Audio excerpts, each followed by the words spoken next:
Terus misalnya kalau dikatakan bahwa salah satu bukti saya adalah pengakuan Karen bahwa Karen berzina. Nah, dia ngaku sama saya tuh zina. Dari pihak Karen itu mengatakan bahwa oh itu karena Ari mengintimidasi dia. Nah, saya kan mau bukti ini, bisa ada beda pendapat kan?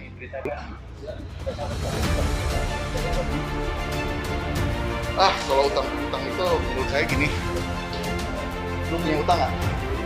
Lu punya nggak? Semua orang punya utang. Ya, jadi kalau saya kasih tahu masalahnya apa, panjang.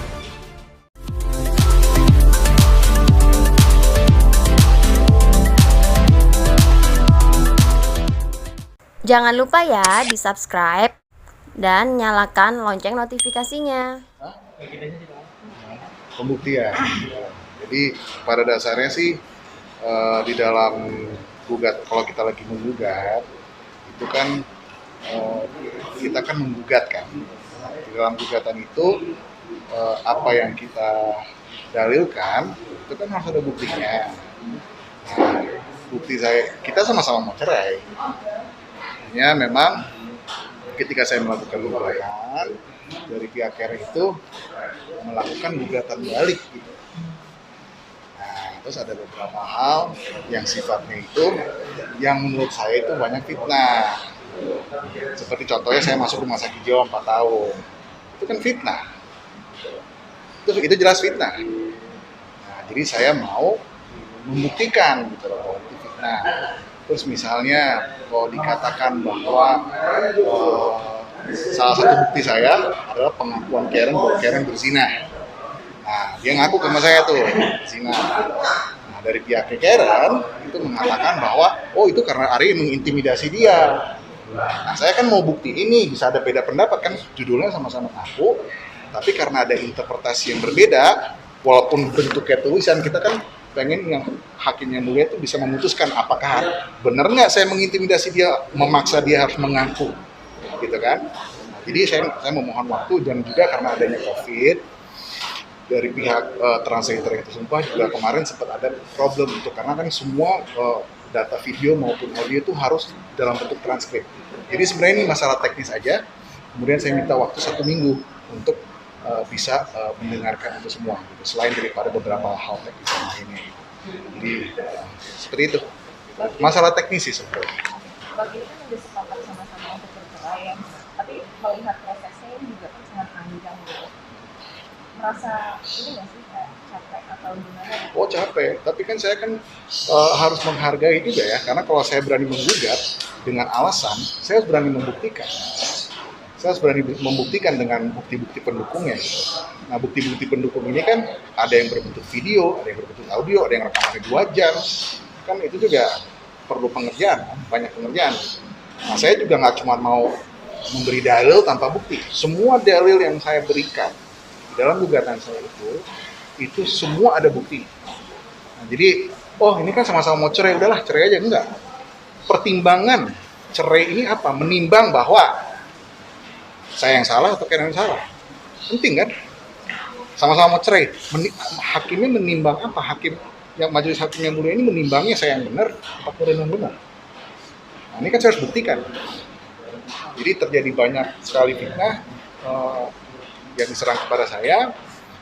Upaya saya mencegah mau bunuh diri disebutnya KDRT, psikis, ya kan? Padahal kita mencegah orang untuk bunuh diri itu kan mulia. Kalau saya biarin Karen bunuh diri, saya masuk pidana. Kita mencegah dibilang KDRT, kan sebenarnya salah. Gitu. Jadi bagi saya tetap akan menghormati walaupun kita sama-sama mau cerai, tapi alasan untuk cerainya itu dan kita harus mempunyai bukti untuk bisa agar hakim yang mulia bisa mempertimbangkan.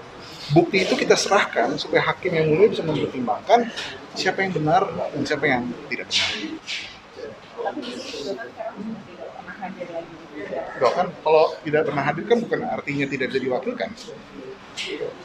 Jadi dari pihaknya Karen itu dari pihaknya Karen kan diwakilkan sama Pak Wemi kan di Wemi Amenupunya. Nah, jadi waktu tanggal 3 minggu yang lalu kurang lebih karena beliau lagi sakit, jadi dari pihak mereka nggak bisa datang, kami datang, akhirnya diundurin ke hari ini. Nah, karena ada COVID, beberapa file saya itu tidak bisa diterima secara audio mentah begitu aja, jadi harus dalam bentuk tulisan kalau di sini. Jadi itu yang memakan waktu karena kita harus menyerahkan karena ada beberapa dalam bahasa Inggris itu memerlukan translator atau penerjemah yang tersumpah. Nah, kita berarti kan harus menggantungkan kita punya waktu di orang lain, nasib kita kan ada di orang lain. Nah, tapi materi-materinya sudah dikasih ya. Jadi kita tinggal nunggu itu aja sih karena dari Majelis Hakim yang Mulia ingin semua itu dalam bentuk tertulis. Seperti itu. Jadi sebetulnya yang saya perjuangkan itu adalah membongkar semua fitnah-fitnah ini. Karena fitnah itu kejam gitu. Selama 4 tahun masuk rumah sakit jiwa itu kan sangat kejam. Satu Indonesia tahunya begitu. Nah, ini saya akan fight buat itu.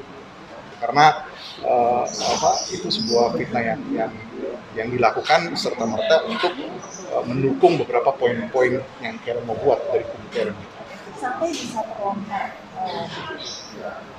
pernah dirawat di rumah sakit jiwa selama 4 tahun. Yang mendasari awalnya itu harus ditanya sama Karen, kenapa dia melakukan itu.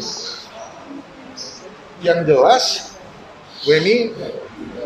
Saudara Weni pernah menyatakan bahwa dalam jawaban di sini kepada yang berkuasa ya sudah memberitahu bahwa saya dirawat 4 tahun di rumah sakit jiwa. Betul? Pernah di media dia bicara gitu dan pun di sini juga ada. Berarti kan sudah mempunyai keberanian memberi laporan yang berdasarkan fitnah kepada penguasa.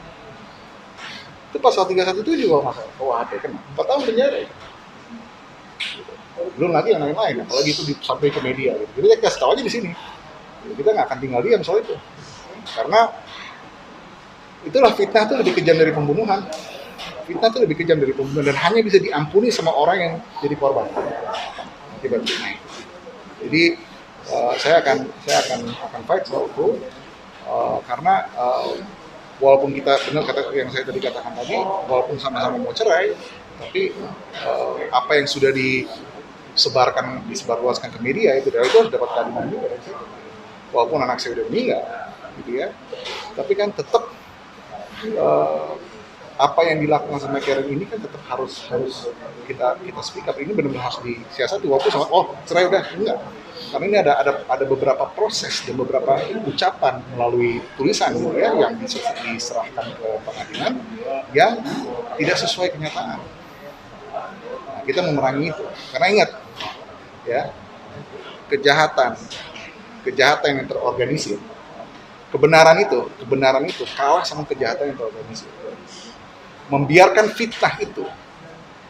fitnah dibiarin aja, itu pembiaran. Kita nggak bikin apa-apa soal itu dan kita nggak menggunakan hak kita untuk fight soal itu.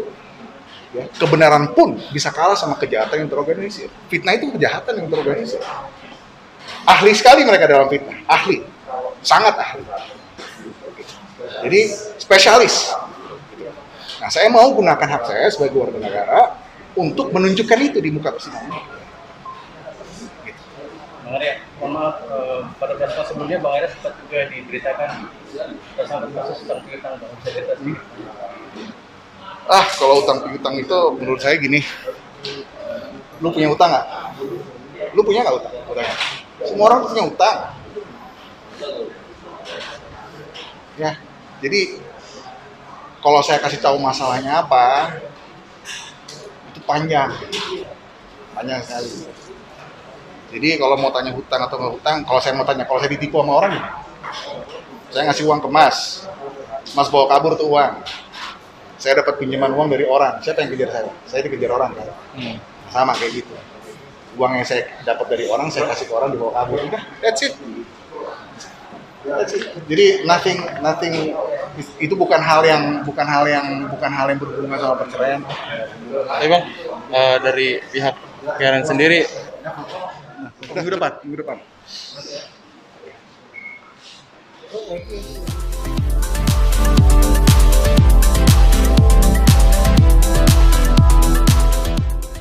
Jangan lupa ya di subscribe dan nyalakan lonceng notifikasinya.